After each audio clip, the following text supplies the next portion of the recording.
今回はインペックスが中東情勢によりどういった影響を受けるのかを3つのシナリオに分けてまとめました。原油価格が上昇していくことでインペックスの業績にどれだけの影響が出るのかも合わせて試算しましたので、その結果も公開します。改めましてこんにちは、アイケンです。現在、中東情勢の緊迫化が続いています。もちろん紛争が拡大することは望ましいことではありませんが、ガソリン代や光熱費などの物価高に直面する今、投資を通じて資産を守る家計のヘッジという考え方も重要になっています。この動画では冷静に数字を整理していきたいと思います。それでは早速参りましょう。一つ目は、ホルムズ海峡の航行リスク継続による原油地利高シナリオです。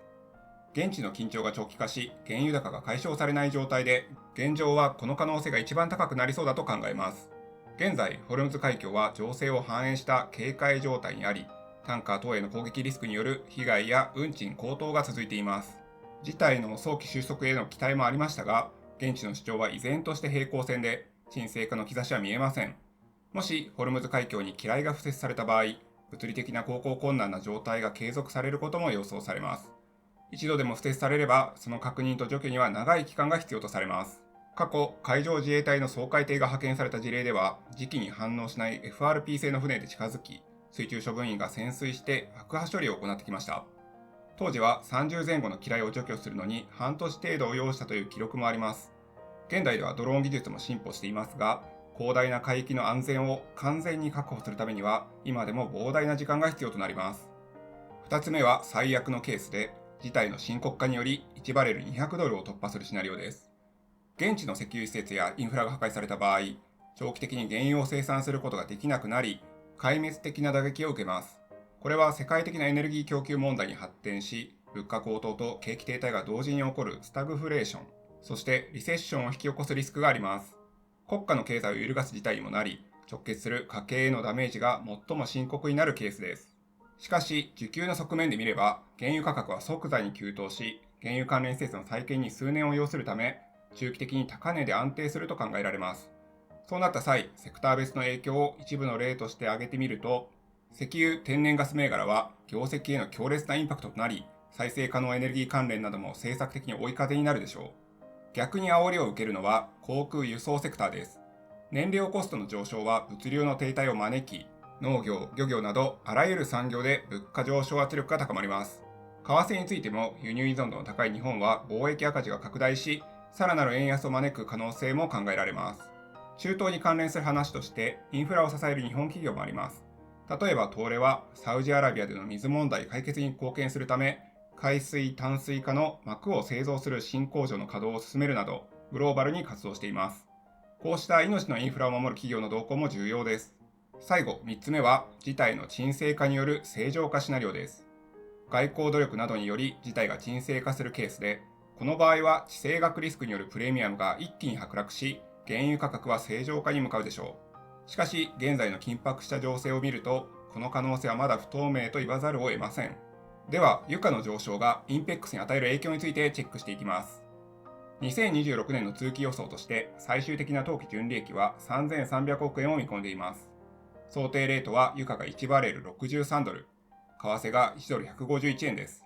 インペックスの試算では、油価が1ドル上昇すれば55億円のプラス、為替は1円円安になれば30億円の利益プラス要因となります。現在、ブレント原油先物価格は1バレル103ドル付近です。為替は159円近辺となっています。これらを当てはめて計算してみますと、油価でプラス2106億円、為替で243億円のプラスになり、合計で2349億円の上振れとなります。通期予想に加えると5649億円ですので、約 70% 増という驚異的な水準です。さらに上昇し、仮に油価が1バレル150ドルとなった場合、純利益は8000億円規模に達する試算になります。もちろん諸コストの増加もありますが、概算でもこれほどのインパクトがあります。そしてインペックスは総還元成功 50% 以上を掲げています。累進配当を維持しながら還元を行うため、一気に増配をすると累進配当を続けられなくなってしまうので、以下のような合わせ技ではないでしょうか。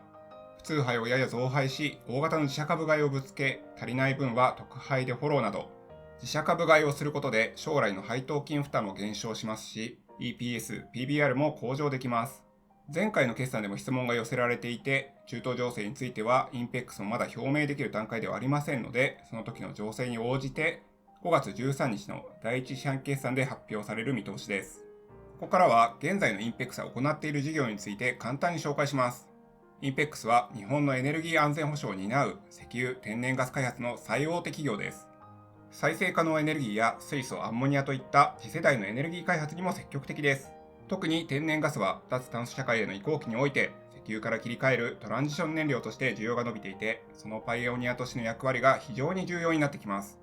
インペックスは日本の年間エネルギー消費量の約1割を生産している、まさになくてはならない会社です。インペックスは日本企業初の大規模 LNG プロジェクトを行っています。現在絶賛稼働中なのはオーストラリア周辺でのイクシス LNG プロジェクトです。そして2030年頃に稼働予定のアバディ LNG プロジェクトも控えており、他にもアラブ首長国連邦の沖合でアブダビ海上油田プロジェクトなど様々な場所で権益を獲得して油田、LNG の炭鉱、採掘、生産を行っています。ここでインペックスが扱う石油や天然ガスといった資源がそもそもどんなものなのかおさらいしておきましょう。太古の生物の死骸が長い年月をかけて分解され、エネルギー資源として利用できるようになったものを化石燃料と言いますが、液体になったものを石油、気体になったものを天然ガスと呼んでいます。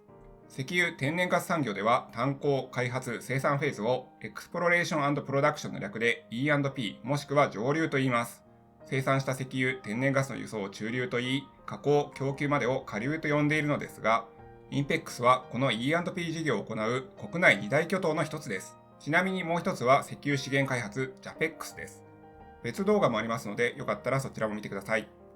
プロジェクトの構成要素としては、沖合生産・処理施設、海上油田から産出されたガスコンデンセートを分離処理します。天然ガスを採掘すると地上の温度や圧力の変化によって気体から液体に凝縮されて分離されるので、その処理を行います。一時処理されたガスや油を貯蔵・出荷するための施設に移し、沖合の生産施設から陸上プラントまで約 890km のパイプラインを通して天然ガスを運び、ダーウィンにある陸上施設で天然ガスを液化し、LNG や LPG などを生産します。イクシスガスコンデンセート田はピーク時でも日量約10万バレルです。現在オーストラリアで生産される油田の中でも最大規模となっていて、年間で約930万トン生産され、日本の年間 LNG 輸入量の1割強に相当します。イクシスは2018年の生産開始以来安定生産を継続しており、年産840万トン分の売買契約は締結済みで、出荷体制も目標通りに達成できています。長期契約ですので安定した収入をもたらしてくれるのは当然として、さらに LNG の約7割が日本の買い主向けでもあり、LNG を安定して生産しています。今後も安全安定生産体制の維持、強化、エネルギーの安定供給を約束してくれるでしょう。そして今、第2のイクシスといえるアバディ LNG プロジェクトも予定されています。アジア太平洋地域に位置する数少ない大型 LNG プロジェクトです。2023年4月に海底開発計画をインドネシア政府に提出し、同年12月に承認済みで、2025年の8月からフィード、基本設計作業を開始しています。2030年代初頭の生産開始のための準備の一環です。現在は順調に進行中で、手元資金と借り入れで行う旨が書かれており、金融機関も前向きな姿勢とのことで何よりです。2023年の日経新聞の記事にもある通り、インペックスはアバディ LNG プロジェクトの開発にあたり、公募同士をせずに、自己資金やパートナーとの連携、資金調達に向けた協議などを通じて必要な開発資金を確保する資本政策を採用しています。公募増資をすると追加で株が発行されてしまうので、もともと持っていた人たちからすると1株の価値が薄まってしまうわけです。公募増資をしないことを約束してくれているのは信頼感が向上し、株主を大切にしてくれているということがよくわかります。現在は筆頭大株主として経済産業大臣が約 22% を保有していますが、経営判断は民間企業として自主的に行っています。ということで今回は中東情勢がインペックスにどのような影響があるかをまとめてみました。厳しい情勢が続きますが、家計へのダメージを投資で補うという視点を持つことで冷静に状況を判断できるようになります。今後もいろいろな銘柄を紹介していきますので、動画が良かったという方はぜひチャンネル登録と高評価お願いします。ご視聴ありがとうございました。